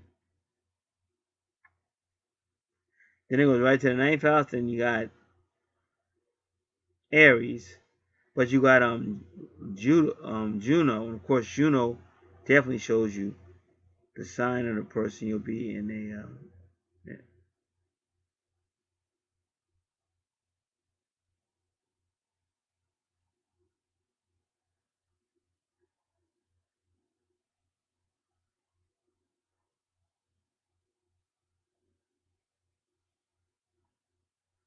All right. So it's a lot of healing in your 9th house because Aries. But see, it's all fire signs though. So like I said, it looks like the sun, because the sun rules Leo, but these are all fire signs, and it looks like it's giving you big help on this chart. Because you got healing 9 degrees, and 9 degrees means that you'll have your own light that you learn from experience.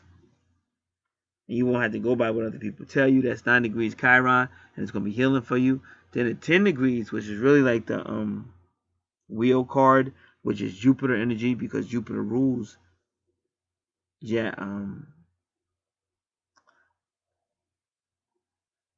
Sagittarius. So it's all good fortune at 10 degrees. Your relationship will be looking good. Almost like a new beginning.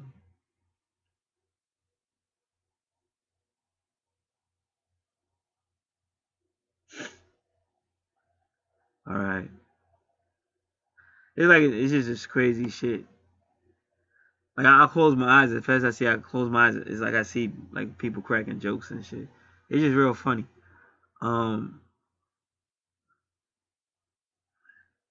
So anyway. So that's a good 9th house. And then 15 is Capricorn energy. And that that's a double card. That's a form of a lover's card. But in this setting, it's not necessarily bad. I'm assuming that Kyrus in your 9th house will be your other half. And even that moon sign Capricorn, your other half would probably have a unique Capricorn on this thing.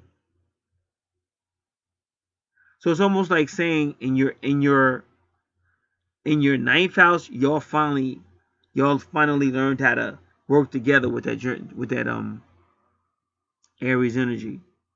Whereas like in your first house, it was like World War, like it wasn't gonna happen.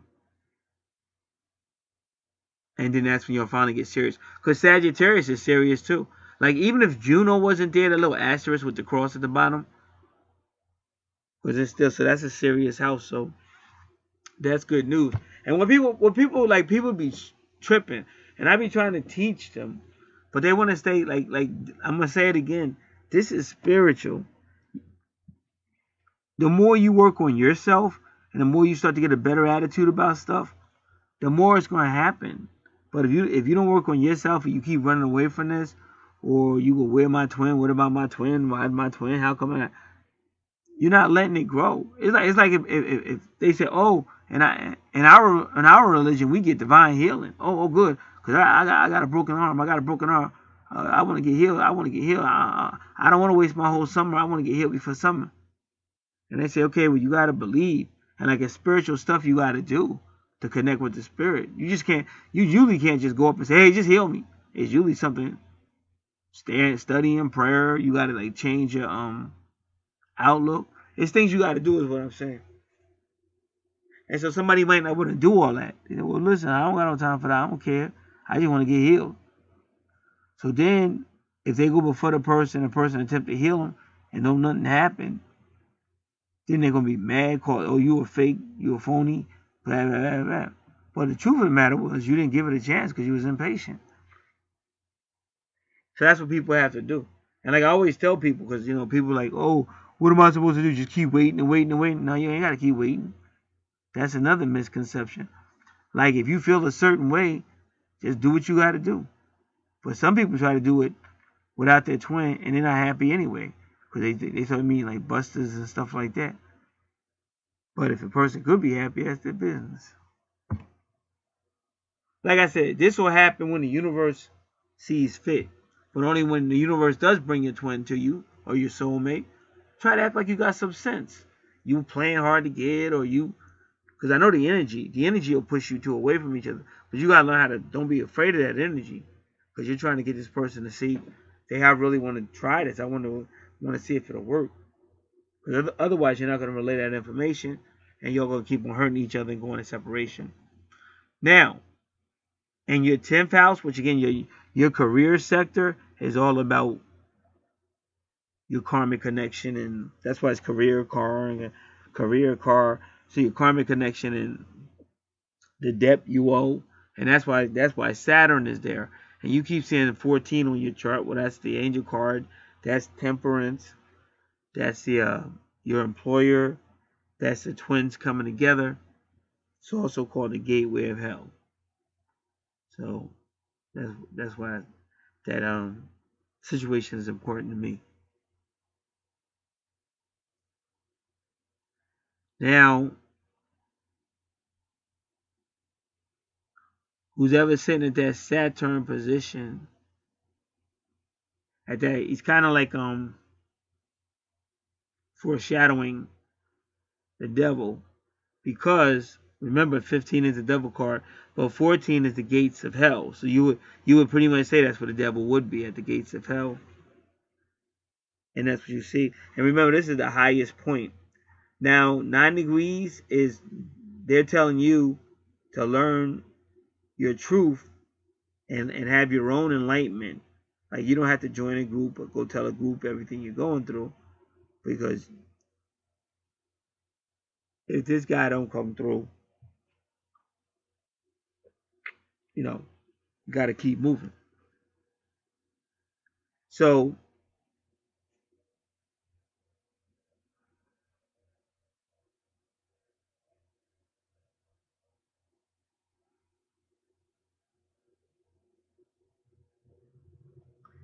that's it.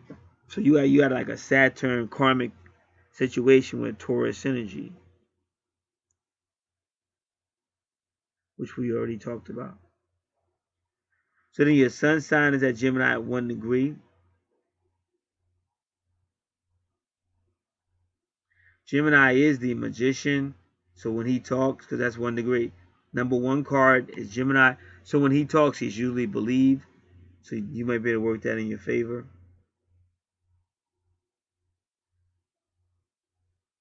Now that Mars could mean chaos at 23 degrees. And again, that's my sign, Gemini.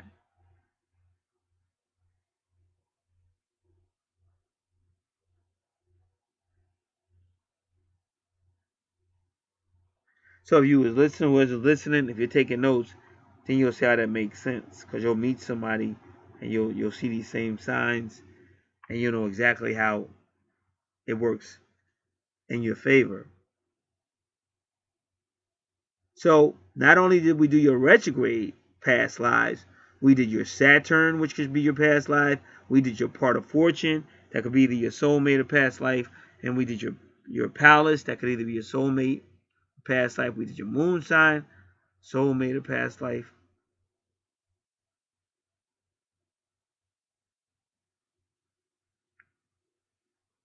So that should cover that. And what I will do is look at this and see if there's anything else that can be brought out of it.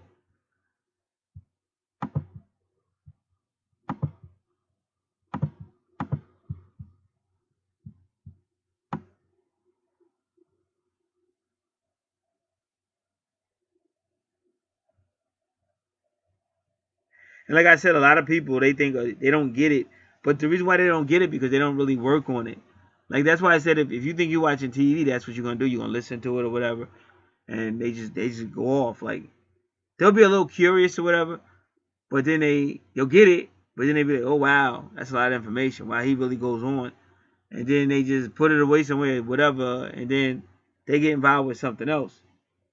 But you want to be involved with what's being told to you is your purpose, because that's why you're here.